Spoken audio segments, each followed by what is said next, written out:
Hi. Look, today we're talking about the Vampire Diaries, and I need you to understand a few things before we get into this. This show is for the girls and the they babes, but it is also for the boys. Let's make that clear. I need you to trust me on this one. This is in my list of top shows, and y'all know I have good taste, okay? The first episode came out in 2009, so this is a period piece. We are going back to the early 2000s and the culture and the fashion and I feel like a lot of people were wary about the Vampire Diaries, especially men, because Twilight kind of outshone it a little bit in the popular pop culture media world. And it is my goal to prove to everyone why this show should have been immensely more well-known and popular than Twilight. As popular as this show already is and was, it still deserves more. More people need to know about the Vampire Diaries. One of the things about the Vampire Diaries that is so excellent is the continuity. Look, if I'm gonna be a horror for anything, it's continuity, okay? I kid you not. I've watched this show multiple times through, and I have yet to find a single plot hole. The level of care and detail that went into making this story, which is 8 seasons, by the way, all of which I really enjoyed watching, not even to mention what the story's actually about, because this story is incredible. This video is just going to be about the pilot episode because the pilot deserves its own video. There's so much in the pilot that actually impacts like the whole rest of the show, and there are so many times they go back and reference the pilot. The continuity slaps. Now, season 1, okay? Season 1 is a little interesting. The first like 3 to 4 episodes of the Vampire Diaries is pretty 2009. I cannot wait to go through and we're gonna utterly roast this pilot episode. But once you start getting into the story of what's going on here, I think it's time to talk about the pilot episode of the Vampire Diaries. The pilot episode starts off with a voiceover from Stefan, who's our main vampire boy, okay? He's the Edward of this show, except, you know what? I'm not even gonna reference Twilight anymore because Twilight doesn't even matter to me. This show is the only vampire show that exists. Stefan, this vampire, he writes in his diary. So the whole story of the Vampire Diaries is actually about Stefan's diaries. I am a vampire. And this is my story. We're not hiding anything. Stefan tells us right off the bat, he's a vampire. I am a vampire. This is not a secret. Then we jump into this scene where there's a vampire attack on these two people. The vampire gets hit by a car on purpose. Watch out! And then just like demolishes these people. Please be alive. We also see when this guy approaches the vampire laying down on a street, he's got this like ring thing. We'll get to that. That's going to be important. After vampire attack happens, then we jump over to our other main character, Elena. Elena Gilbert. Dear Diary, today will be different. It has to be. Right off the bat, we see that Elena is a diary girly too. Stefan's a diary girly, Elena's a diary girly. It's like they were made for each other, you know? We get a little dramatic voiceover from Elena being like, oh, I need to do life today. I will smile, and it will be believable. My smile will say, I'm fine. Thank you. Her parents did die, so she has the right to be a little bit dramatic. Elena is ready to brush off the dust, get over her sad life and the fact that her parents died, and embrace the day. Pretend like she's totally cool. Everything's fine. I will start fresh. Be someone new. It's the only way I'll make it through. We then get to meet Elena's aunt. Your first day of school and I'm totally unprepared. Her only remaining guardian is her Aunt Jenna. So we've got Aunt Jenna in the house with Elena and her brother Jeremy. Jeremy and Elena are not okay. They're not doing great. Like, their parents didn't die that long ago. They're still really recovering from it. While Elena has taken to journal writing and feeling empowered and trying to be like the strong, tough girl who doesn't have emotions, Jeremy's taking the route of utter self-destruction. He's not doing okay and he's not trying to hide it. Jenna's awesome to step in and take care of them. Jenna is one of the coolest characters in season 1. I'm meeting with my thesis advisor at now. crap. She's very easygoing and relatable and chill and fun, and we love Jenna in this house. Elena drives to school with one of her best friends, Bonnie. Rams is telling me I'm psychic. Our ancestors were from Salem, witches and all that, I know. Elena's great. We love Elena. She's got a lot going for her. But her friends are objectively cooler than her, Bonnie being one of those friends. Bonnie is probably the most badass person in this show.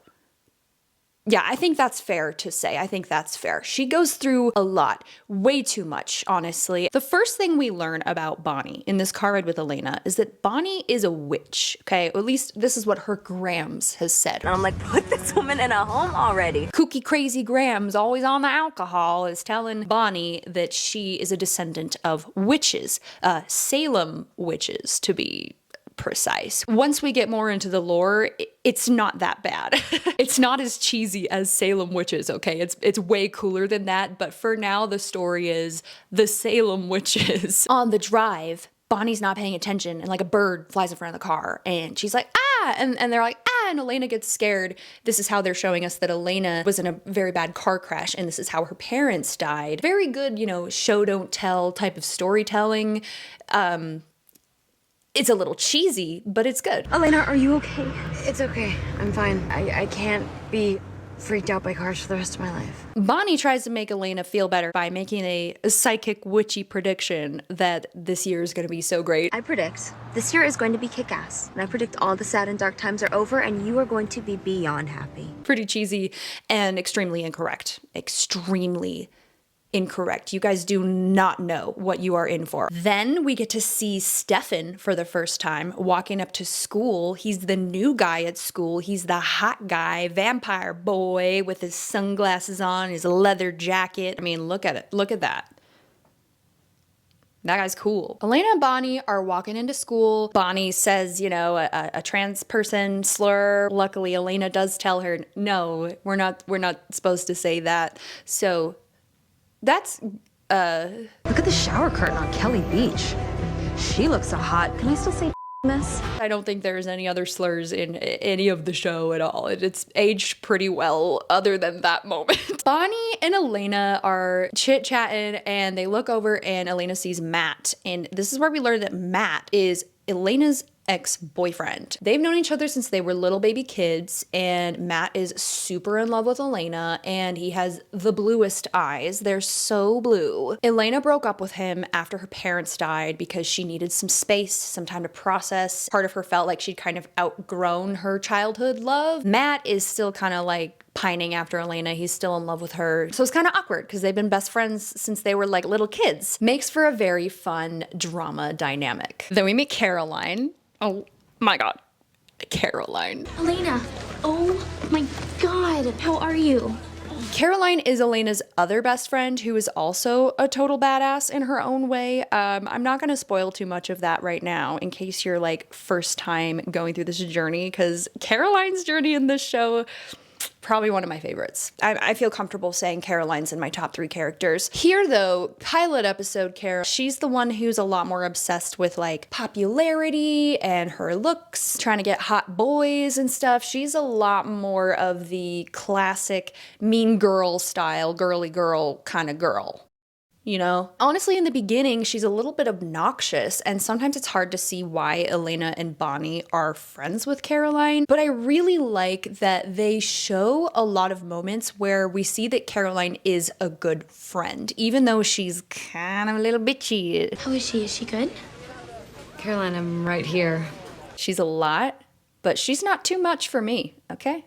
I can handle it. Then we pop over to Jeremy, Elena's brother. We kind of see what Jeremy's been up to, and this boy, he's been in some trouble, okay? He's with this girl, Vicky, who happens to be Matt's sister. So Elena's ex-boyfriend's younger sister, okay? She and Jeremy hanging out, doing some pills together, doing a little drugs, things that teenagers should not be doing. And then Tyler walks up, okay? So another new character. We're gonna introduce to everybody in this episode.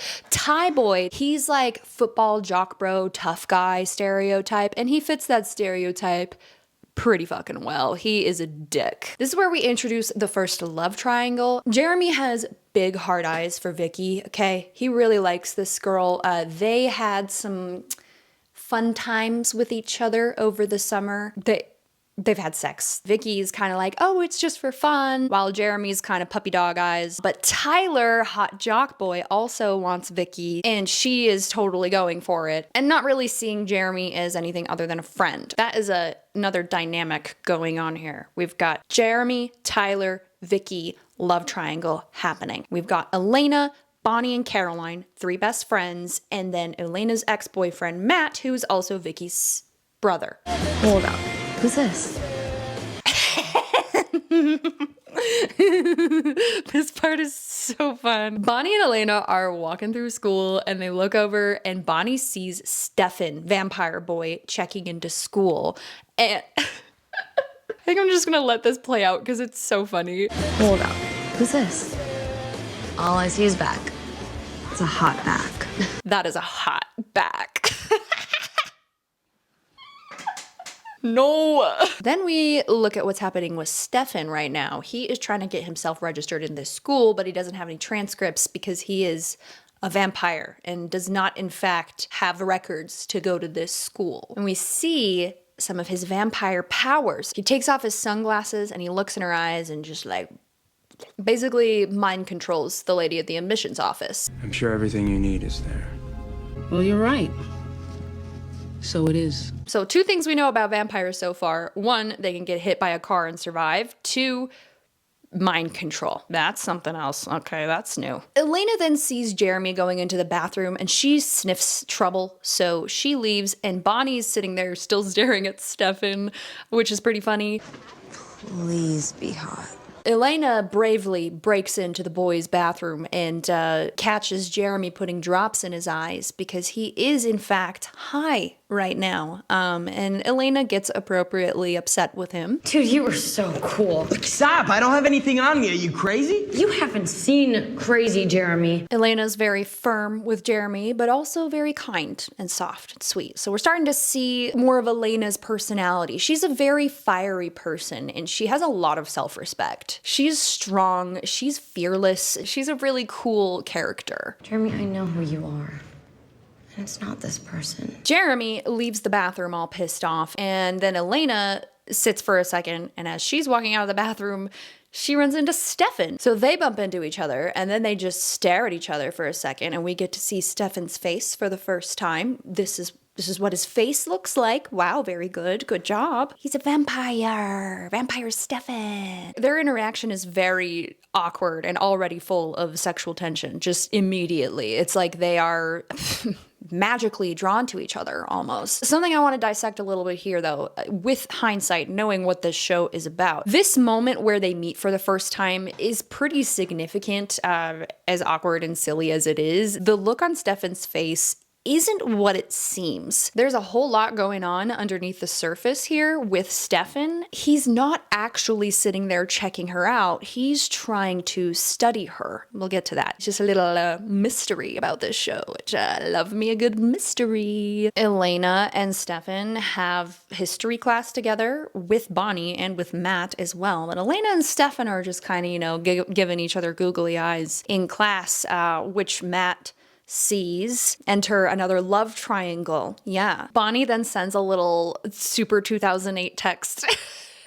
Remember when you had to like push the number buttons to text? Wow, that was a skill. That was a skill. I'm sad I lost, honestly. I got pretty good at that before iPhones became a thing. After Elena gets stared at and ogled by Hottie at school, which this time he is actually checking her out, I'm pretty sure. Anyway, after that, Elena goes to the cemetery to sit and write in her diary, mourn her dead parents. And this is where things get very cheesy. Dear diary, I made it through the day. Elena sits in the cemetery, writing in her diary, getting all deep about society, you know. I must have said, I'm fine. Thanks. At least 37 times. And I didn't mean it once. But no one noticed. Elena sees this crow, and she's like, talking out loud to the crow and saying her thoughts out loud. Okay. Hi, bird. It's not creepy or anything. And then fog starts rolling in, which just adds to the silliness of this scene. Shoot! So I thought. She gets really tough with that crow, you know, girl bossing over there. Shoot! Ew! Get away, crow, you crow! So I thought. She gets really spooked by the fog and bird, and she starts stumbling away. She looks back and then looks away, and then we see a guy standing behind a tombstone, just like staring at her. So that's kind of creepy. She like stumbles down the hill. As she stumbles down the hill, she like barely falls over, like, ah! It's a very minimal fall, but she does get a massive cut from this fall, massive injury. But we'll get back to that. She stands up and Stefan is there. Okay? Were you following me? No, I saw you fall.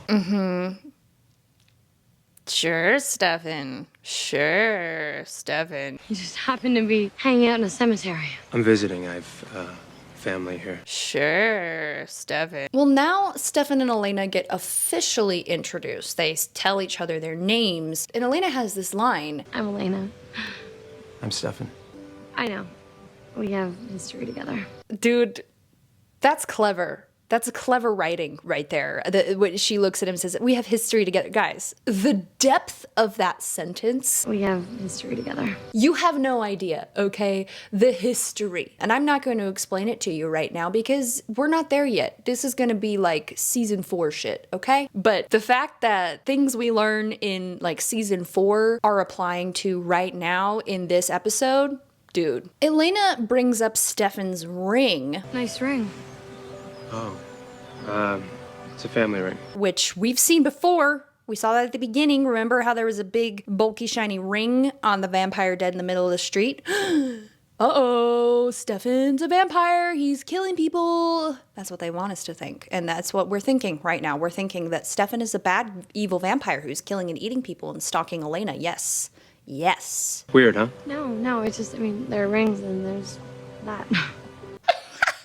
What a way to explain that is a ridiculously ugly, weird ring. Yeah, there's rings and there's that. Then Stefan can smell Elena's bleeding wound and he's all like, yo, you good? Did you hurt yourself? And she's like, oh no, it's fine. It's just a little scratch. She lifts up her pants and it's like gushing blood. Stefan sees the blood, looks away where she can't see his face, but we can see his face, and we get to see him have a flash of vampire face, which is another cool thing that happens with vampires, is they have vampire face, is what I'm deciding to call it just now. There's actually a really cool effect that they do in this show. It looks really good, and it aged really well, too. So then Elena, she's like, oh yeah, let me just roll my pants back down so you can't see my gushing wound from lightly falling on the floor. You should go. Take care of that. Really, it's nothing. She looks up and Stefan, he gone. He just whoop, vanished. So another thing we're learning about vampires here. They can go whoop. Then we jump to Stefan, who's writing in his diary about this experience. I lost control today. Everything I've kept buried inside. It's so dramatic.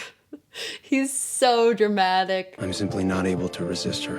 What this is showing us is that Stefan has been trying to be a good vampire, okay? To not eat people. He's been trying to suppress that side of himself and be normal as much as he can. Later that day, we get introduced to another character of the show, the Mystic Grill. This is a frequent location that is attended here in the show. The Mystic Grill is one of the main characters. This is the small town hangout spot, you know? Everybody loves the grill. Caroline walks into the grill with Bonnie, and Caroline is talking about Stefan. He lives with his uncle up at the old Salvatore boarding house. He's a Gemini, and his favorite color is blue. Caroline is already obsessed with Stefan and wants this man for herself. You got all of that in one day. Oh, please, I got all that between 3rd and 4th period. We're planning a June wedding. Elena is getting ready to head out, go to the grill, and then Stefan shows up at her house to return her diary that he had on him and ran away with when he was at the cemetery with her. He apologizes for running away so quickly from the cemetery, and she's like, it's fine, I get it. Blood makes you squeamish. And this is his response. I get it. Blood makes you squeamish. Something like that. Nice, Stefan. Nice. Real subtle there, buddy. But, that's a good enough excuse for Elena. That's not too weird for her, but she is weirded out that he knows where she lives. How did you know where I lived? It's a small town. I asked the first person I saw. Sure, Stefan. Sure. No, yeah, sure. Let me be clear. I like Stefan, but he does deserve to be made fun of right now. Then Stefan gives the journal back and they bond over the fact that they both journal, because they're made for each other. I didn't read it. Why not? Most people would have. Wouldn't want anyone to read mine. You keep a journal. Then we see some more vampire lore here. This is a pretty classic one that vampires can't enter your house unless they've been invited in. That is a thing in this show. It's pretty important in this show, actually. So they're showing us now that Stefan can't enter Elena's house because she hasn't officially said the words, "Hey, come into my house." So he just shuffles his feet and awkwardly stands outside. And then Elena invites him to the grill. Ooh la la. We cut to Bonnie and Matt talking, and Matt's all like, ugh, what's going on with Elena? And then Bonnie's all like, Matt, Elena is struggling right now because her parents died. And then Elena walks in with Stefan, and Matt's like, oh, well, okay, poor guy. And they are not subtle, okay? Everyone sees Elena and Stefan walking into the grill. Everyone's like, oh, okay. They're a pretty hot couple, though. That actually makes sense. No, that makes sense that they would be hanging out with each other so quickly. Matt gets up all gentlemanly and introduces himself to Stefan. Matt is pretty consistently an honorable, good guy. That shows already in this episode. Stefan then sits down with the girlies, okay? Elena and her girlfriends. And they're talking, they're getting to know Stefan. Stefan's parents are also dead, so Elena and Stefan have that in common too. Dead parents, and they write in their diaries, a match made in heaven. And Stefan mentions that he is currently living with his uncle and that he has family, but none that he talks to. Perfect timing. We cut to the boarding house and we see Stefan's uncle Zach walking in, holding the newspaper with the news about 2 dead people, okay? Dead by vampire. In the news, they say it's an animal attack because they don't know what else to say. Zach's getting all mad at Stefan, like, what the F, dude? You told me that you have your thing under control. And Stefan's like, I do, man. This is an animal attack. I didn't do this, okay? Then Zach calls Stefan Uncle Stefan. So Zach is actually not the uncle. They're pretending that Zach is uncle, but Stefan is uncle. Zach interrogates Stefan about him coming back to town, showing us that it's been a while since Stefan's been around, and the reason he's back is very mysterious and strange, and he really shouldn't be in this area because there is a history of vampires in the area, and some people in Mystic Falls know about vampires, so it's not actually a safe place for Stefan to be. Side note, during this scene, there's a cover of Running Up That Hill playing in the background. Guys, Vampire Diaries did it before Stranger Things, okay? They were ahead of the trend, and I'm so proud of them for that. While the emotional music is playing, Stefan goes over to his little bookshelf and we see just years and years worth of diaries.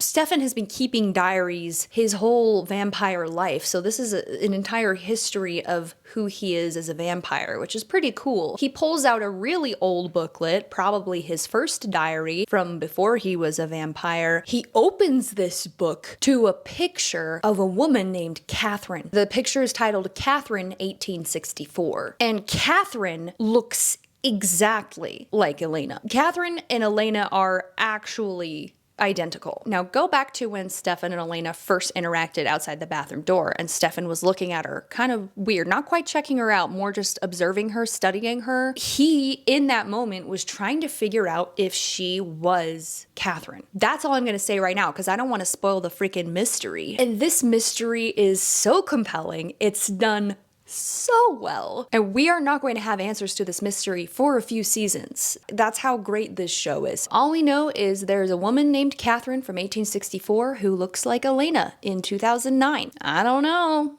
Weird. Jump to history class. The teacher, Mr. Tanner, he's just a bad teacher. He's mean. He's like class A jerk face. The kind of teacher that plays guess what's in my head. There's always a teacher like that everybody hates. That's this guy, Mr. Tanner. See, Mr. Tanner is trying to get the kids to answer a question about how many casualties there were in a war in their town many years ago. And everyone's like, why don't you teach it to us? Isn't that your job? And Stefan steps up and he's like, I know all the answers to all of your history questions because I'm a history buff, because I'm a vampire. 346 casualties, unless you're counting the local civilians. That's correct. Lots of memories in here. He is obsessed with knowing and understanding, remembering the past. So it comes in handy when you're trying to school the history teacher. The Founders Archives are stored in Civil Hall if you'd like to brush up on your facts, Mr. Tanner. Then we jump to a high school party at the Falls where all the kids are drinking, partying, being naughty. It's fun. It looks like a good time. Yeah, the party looks like a good time, but it is about to not be a good time. Lots of drama happening at this party. Bonnie's sitting talking to Elena. They're chatting about Stefan. And then Bonnie is like, ooh, I'll do a psychic reading on you. And Elena's like, okay, cool. They touch hands. Bonnie sees an image of Elena at the graveyard with the crow and the fog and the man. This image, that's what Bonnie saw. Spooky. Bonnie gets legitimately freaked out by this. This is something that's never happened to her before. She had like an actual psychic vision. So she books it out of there. Tyler and Vicky are together and Tyler pulls Vicky out into the forest and Jeremy watches on longingly. Later we see Tyler trying to push Vicky into having sex with him in the woods and she turns him down and pretty clearly and forcefully says, no, I don't want to do that. Luckily, Jeremy is a little bit simpy and not taking no for an answer from Vicky and catches Tyler in the process of pressuring Vicky into sex. Then Tyler walks away all grumpy and Vicky is now mad at Jeremy for trying to ruin her shot with Tyler, I guess. So she storms off into the woods and is like, leave me alone, Jeremy. And we'll get back to that in a minute. And then we see more of Stefan's powers, okay? Apparently Stefan also has super hearing vampire powers, adding to the list of things we know about vampires. Stefan uses super hearing to figure out where Elena is. Stefan and Elena are up chatting on a bridge. They're in a very cute spot with good ambiance, you know? It's a vibe. She's talking about how she and Matt used to date. For her, at least, in the relationship with Matt, it was more of a, well, we owe ourselves to see if this could be something kind of a thing, which clearly it was not that for Matt, but that's what it was for Elena, I guess. And Stefan looks at her and he's like, oh, I bet it wasn't passionate enough for you. I don't know, it wasn't Passionate. no. And he gets vampire eyes because he's like lusty, passionate for her. And she sees his vampire eyes and she's like, what the dude, what's going on with your eyes? And he's like, oh, it's fine. Nothing.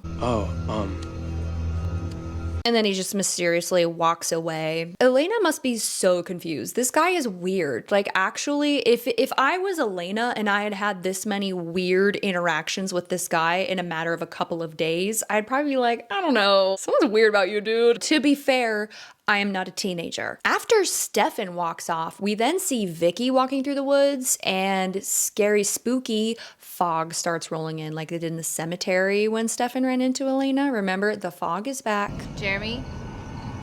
Is that you? Okay, I just have to point out really quick, while Vicky's in the woods, her outfit, her big chunky boots and the big chunky necklace she's wearing with the jacket and all the layers. Oh, it's just so 2009 and I'm here for it. And then she gets attacked. Yeah, Vicky gets attacked in the woods, which is not good for Vicky. But then when Stefan goes up to Elena, I'm actually shocked that she's not like, what were you doing? Where were you? You know, she's just like, oh, hey, you're back.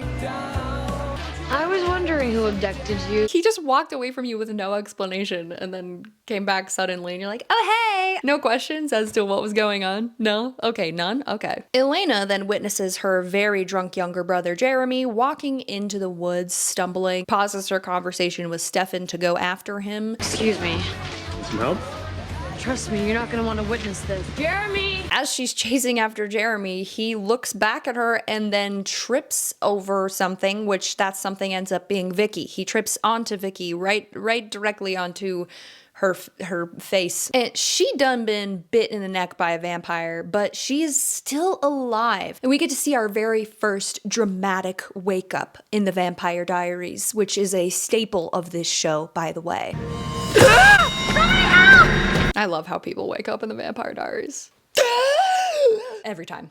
Like literally every time. Everyone's freaking out. They're like, oh my God, Vicky. And they're like, help her, help her. And then Matt, for some reason, looks up to Stefan, who's staring, and they like stare at each other. And then Stefan starts backing away in fear, which is not suspicious looking at all, Steph. You're fine. But Stefan immediately books it back home. And he's like, dude, nephew Zach. What's going on? Someone else was attacked tonight, Zach, and it wasn't me. There was another vampire here, okay? This girl got bited, and I didn't do it, all right? There's somebody else. He runs upstairs to his room, and who does he find there? His brother, who he doesn't talk to, Damon. Yeah, there's another vampire. Oh yeah, did you see that one coming? Probably, I don't know. It's not that crazy of a twist, but it's pretty exciting. And this moment is like an iconic moment. Hello, brother. Or at least they wanted it to be. They're like, this is the moment. They reuse this segment, I think multiple times. It's at least one more time that they reuse this like same thing where it's like, hello, brother. Hello, brother. It's iconic, all right? This is the iconic scene and the music and all that. This is the Vampire Diaries, baby. There's an evil brother. Ooh. Crow's a bit much, don't you think? Wait do you see what I can do with the fog? I'm just imagining Damon like setting up a fog machine in the woods, making sure that everything's set up correctly and plugging it in and like, oh, she's coming, turn on the fog. Luckily, this is not a theme that continues beyond like episode 4, so we're gonna be okay. Don't worry. So Damon and Stefan haven't seen each other in 15 years. They haven't seen each other since the 90s, and Damon has a line here about the 90s and how he hated the 90s. It's been 15 years, Damon. Thank God. Couldn't take another day of the 90s. Which that seems like super inconsequential, but that actually does come up later in my favorite season. It's gonna be a while before we get to that, but the continuity is what I'm trying to say. It's insane. Stefan realizes that it's weird for Damon to be in town because he hates small towns, and it just seems really out of character for him to be lurking around here. So he starts trying to figure out what even Damon is doing in town. Damon's being all cryptic, like, I've been up to some stuff. I've got some things going on. There's nothing for you to do. I've managed to keep myself busy. Stefan then calls him out for not finishing the kill on Vicky, like Vicky is still alive. And Damon's like, yeah, I know. Here's the thing. Damon is conniving. Damon comes up with plans, okay? And this is his plan. Part of his plan was keeping Vicky alive. And we're gonna have to see how that plays out. Damon then also reveals to Stefan that he knows about Elena, and he knows that that's why Stefan is back in town, back in Mystic Falls. I'm fairly certain your answer can be summed up all into one little word. Elena. So while Stefan has been stalking Elena, Damon has also been stalking Elena, as seen via Graveyard, and also stalking both Stefan and Elena. It's a whole like inception of stalking Elena. We then learn that Damon also knows who Catherine is, and he also compares Elena to Catherine. Being around her, being in her world, does it make you feel alive? She's not Catherine. Well, let's hope not. Already, in just a few minutes, we're seeing there is a lot of history between these brothers, and the dynamic between the brothers is probably one of the best parts of this show. Stefan and Damon collectively make this such an interesting story, and the dynamic and the bond between the brothers is fascinating to watch. And that starts to unveil, obviously, more as we watch the show, but it's one of the things that makes this show so also great is the relationship between Stefan and Damon. It's very fun. This is also where we learn that Stefan has been feeding on animal blood, not human blood. Stefan hasn't had any human blood in years. Damon is trying to pressure Stefan into drinking human blood again. This is where we get some more lore of the vampires, because apparently if a vampire chooses to live the way Stefan is, where you only feed on animal blood, it actually decreases his power and ability. So his vampire stuff isn't as strong as a vampire who would drink human blood. Let's just go straight for Elena. Stop it! Imagine what her blood tastes like. Damon starts taunting Stefan and they break out into a fight that ends up, they crash out a window. It's a crazy fight. And it's really cool how they show us that Damon is stronger than Stefan. And when they crash out the window, Stefan struggles to get up for a second, whereas Damon's just chilling over by a bush like, nice, dude. Like, he's not impacted at all by flying out of a window. After all these years, can't we just give it a rest? I promised you an eternity of misery. I'm just keeping my word. Damon brings up that he promised Stefan an eternity of misery. Again, that is something that comes up later. Not for a while, but that's important that Damon promised Stefan an eternity of misery. This story goes way deeper than you'd think, and it's awesome. In the fall out the window, Damon managed to steal Stefan's fancy ring, which we now learn is a daylight ring, so it keeps them from burning in the sun. So that's another thing we know about vampires now, is they burn in the sun. Can't get in houses, they burn in the sun. Those are their weaknesses that we know so far. The powers that we know so far, essentially they are indestructible.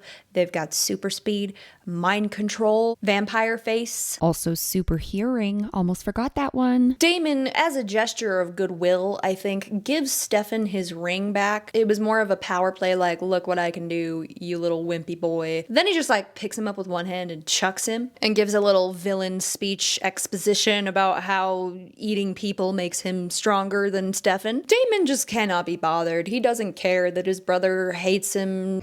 I think we woke Zach up. Sorry, Zach.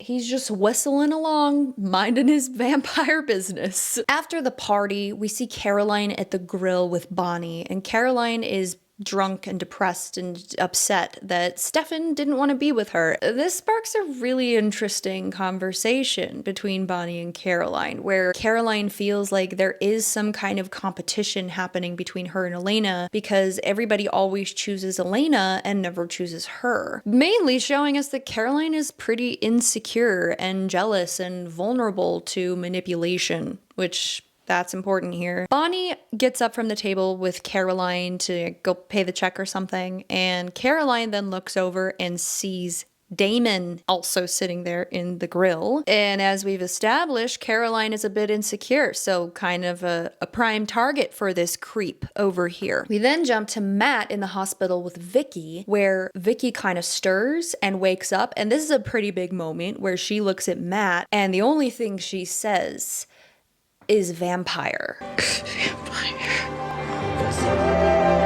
Also, the song in the background during this scene is fire. That's another thing the Vampire Diaries does, is put fire music in every episode. There's at least one song that's so good and it fits with the story. Whoever was in charge of the music for this show consistently did a very good job. The amount of songs I have saved on Spotify because of watching this show, I'm actually going to compile a whole playlist of all the songs that I liked from this show, and at some point going to allow it to be seen by the public when I feel ready. At the end of the day, Elena's writing in her diary. She's being honest with herself about how she's actually not feeling all strong and put together and over it, that she's still really struggling inside. Kind of a cool way to complete the episode. Got that bookend of Elena being like, I'm gonna kill it today, and then being like, actually, this was really hard. It's kind of cool. And you know who else is doing diary writing right now? Diary writing voiceover? Stefan. Yeah, Stefan's doing a diary as well, while Elena's doing a diary. Then they do a voiceover together. It's so cheesy. Create a life as someone new, someone without the past. Without the pain. Someone alive. I want someone without the past, without the pain. Someone alive. That's cute for you guys, I guess. Stefan then shows up at Elena's house and just stares at her through the window. She sees him and comes downstairs. Stefan and Elena have like, it's kind of a cute conversation. I'm not gonna lie, it's really cute. Elena's talking about how she's not actually okay. She's kind of being a little vulnerable and sweet with Stefan. She invites him in and Stefan literally looks like he's about to cry. He's so happy when being invited into her house. That's very sweet. And that's the end of the pilot episode. Lots of stuff happened here. As cheesy and silly as it is at times, this show is genuinely so good. The writing, the acting, the cinematography, the music, all around excellent show. Next, I'm going to do a deep dive video on the entirety of season 1 of the Vampire Diaries so we can get all caught up there. Watch out for that one if you're interested in watching me recap, because I just love this show so much. Thanks for watching this video. Something that you should know is that anyone who subscribes to my channel becomes really sexy and hot automatically. I don't really know how it happens. It just kind of does. So if you want to be sexy and hot, subscribe. Like the video if you liked this video, and also if you hated this video, like the video. See you in the next one. I can't find my chapstick. Wait till you see what I can do with the fog.